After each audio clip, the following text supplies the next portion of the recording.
Ruth. Welcome to the Leonard Peikoff Show. I have a lot of things to say, but I don't know if I can say them or not. But Well, one at a time. I don't think we understand the nature of animals as reflected in the Bible and as most people think about them, because they're not really interested in them. And I don't understand mankind because they don't undertake their own responsibilities. And I really don't know what your point of view is. Did you think the same way before you met Ayn Rand as you think now? I basically didn't think very much before I met Ayn Rand. I was just a young kid when I met her. Well, but tell me what you want to, what you say you don't understand about animals or men that you would need to understand. Well, I don't understand any of it, but I had to keep animals for a long time, and I think we don't understand them. Well, what is the Bible has said that they're here for our use, and I don't think that's so. I don't think we're here for anybody's use either. So what should we do about animals then? I wouldn't do anything about them. The fact is we don't know how to handle human beings. But are we allowed to use animals to enhance our life? No. Why not? Well, why? Why? Why? Because they add to our life. Wait a minute. Answer me. Because they add to human life. No, they don't add to human life. They do a lot of responsibilities that the humans won't do for themselves. What do you mean, for example? Well, they think a lot, for one thing. Animals do? Yes. Well, I think, Edith, you're proving your point. You don't understand animals very well, because thinking means using concepts. And there is no evidence whatever that animals can think using abstract concepts, which is what thinking is. Do you believe in God? No. Well, I think God treats the animals the same way as he treats us. Well, see, the whole trouble here, I think, and I don't mean to offend you, is the belief in God.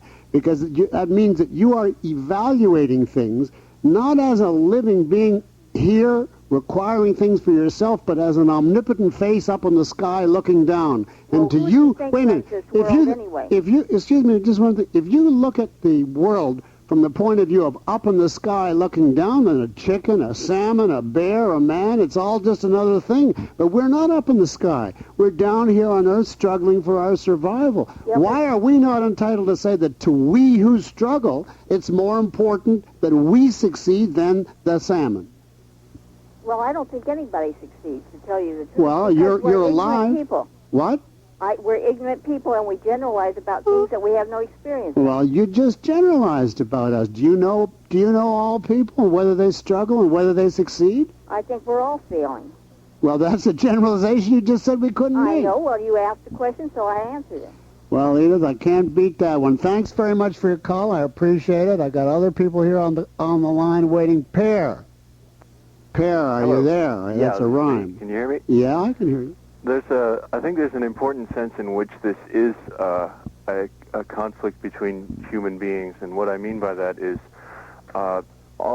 it seems that all of environmentalism rests on individual people reifying their aesthetic judgments. Now put that in English for a regular audience. Well, that is to say, a person takes a look at a mountain or some chickens and finds them very appealing to him and derives a pleasure just from contemplating them. And then he concludes that because he likes them, they have some value, some holiness to them that exists independently of human beings. And then he says we have to use the government or whatever to. So where is the conflict? Where is the conflict between human beings? Well, I mean, they're introducing it because basically the person, the environmentalist, says that it's not so much that mountains come above human beings as his subjective valuation or evaluation of mountains comes above other human beings. That is, he thinks that what is important to him is so important that so he's being gives him subjective. the right to suppress other people. Yeah. In other words, let me try to, I think I know from other calls of yours what you're struggling to get at here. There's two false theories of value. One is the idea that value resides out there in the object. Right.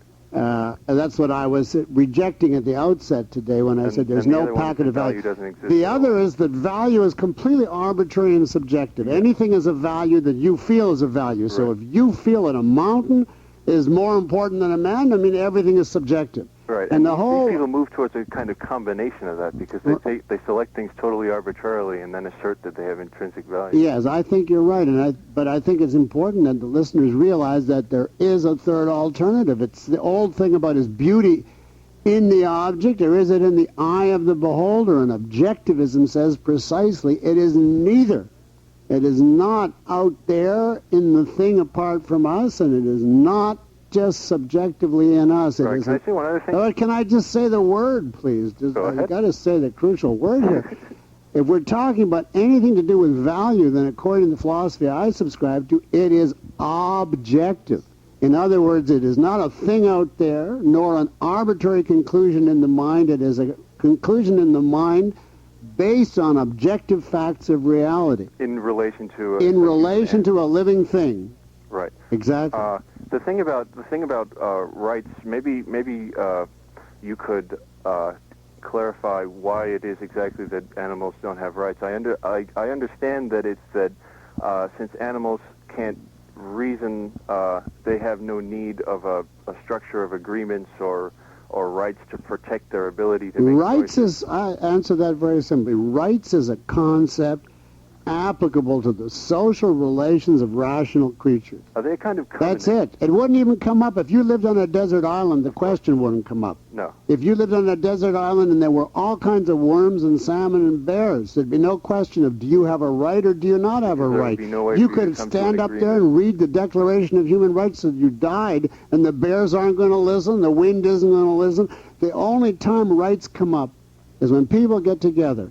And the reason that the whole question arises is people get together and they're going to appoint a government.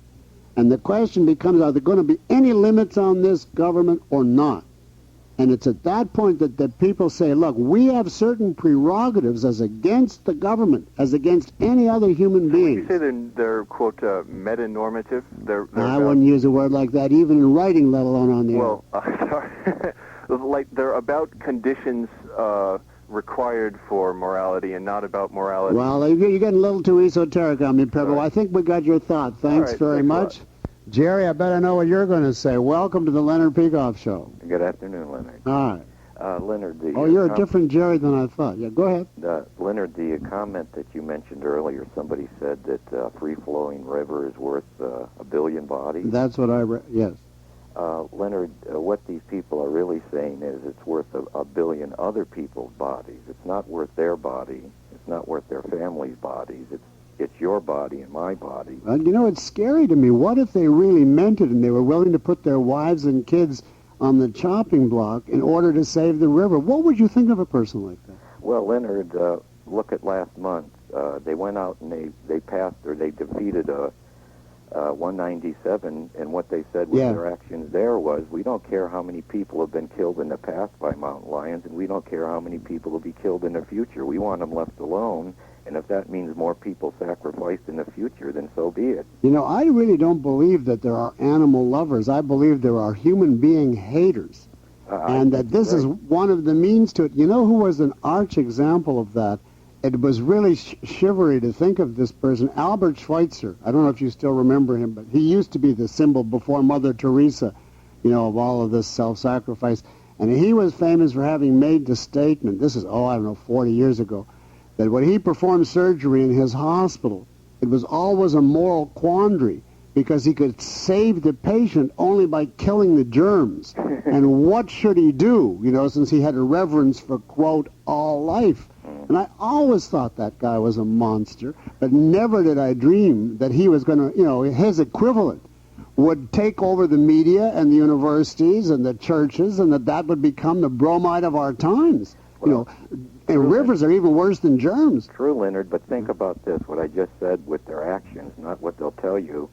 They'll tell you it's wrong for a human to kill a mountain lion, but it's okay for mountain lions to kill people. And these are the same people, Leonard, then will turn around and tell you that they don't want a rat sacrificed in a laboratory experiment. Sacrifice people to mountain lions, all right. Sacrifice a rat, how inhumane. Well, I agree with you. They have humanity only for what they regard as inferior species. Well, and for a human being, they hate human beings because of human potentialities. That leads me really to My main point that I wanted to make, but I've got to stop for a commercial, but thank you, Jerry, for your call. It's been a terrific transition, and right after these messages, I want to make the main point of what I think is the source of all of this environmentalism morally and philosophically. But first, these messages. It's 3:14. My name is Leonard Peikoff. This is the last segment of our show today on why human beings come first. I don't want to offend anybody religious listening. I want to, though, make the point that I think the whole trouble in the world is symbolized in the religious example of the crucifixion. And I'm taking Jesus here as the good, as the noble, as the ideal. Let's accept the Christian viewpoint that Jesus is the ideal. And look at what the crucifixion symbolizes. Here is the noblest man, the ideal, suffering, being tortured, sacrificing, for whom? Well, we're told for the redemption of those who are non-ideal, those who are non-noble, those who are nowhere near his moral stature or height. It's the sacrifice of the ideal for the inferior, by whatever the standard involved is. Now, I say if that happened, and of course there's evidence that Christ was crucified, it's a tragedy. It's an evil. It's just not a symbol of how life should be. If Jesus is the ideal, then the proper attitude to him should be revere him for being good and let him develop, live, grow, and enjoy the rewards of his goodness here on earth. And if you believe in it beyond, let him have it there too. But why should he be yoked and have to sacrifice to the people who are not his moral equals? If as to the lower herd of us, I think, let them make it on their own or let them suffer, but don't make them the beneficiaries of the virtue of the best. Otherwise, you're penalizing the good for being the good, and you're rewarding the non-good for being non-good. Now, I know a lot of you religious conservatives hate the welfare state, but I put it to you that the welfare state does exactly what is enjoined by the crucifixion. The welfare state is simply a secularized version of the crucifixion. It penalizes success for being success and rewards failures for being failures. That's what the redistribution of income is all about. You take from the wealthy who have succeeded, who have been able to create and produce, you penalize them for it and hand it to the welfare bums. Now, I say that is just a crude political example of what is inherent in the idea, that the ideal is the noblest man in the world should be crucified and suffer for the sake of those who are non-ideal. So if you're against the welfare state, to me you better ask where it came from. Because to me that is the idea underlying all the animal rights and the river rights people. The whole idea is sacrifice man because he's the strongest. He should be toward the lower species the way Jesus was toward the inferior people.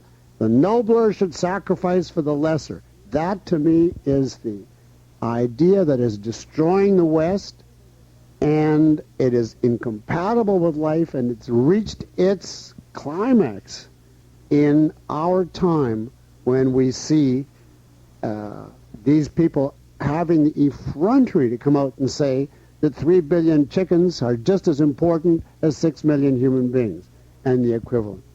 That is the end of what I'm going to tell you. I mean, I could go on, but I think I've given you a thought for today.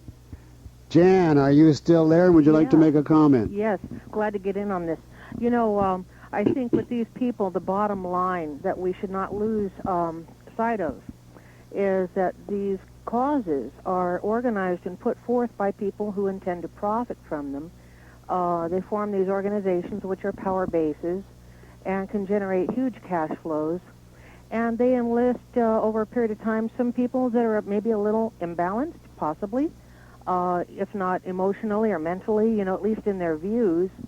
And these people started to become the soldiers of the movement, often being driven to extreme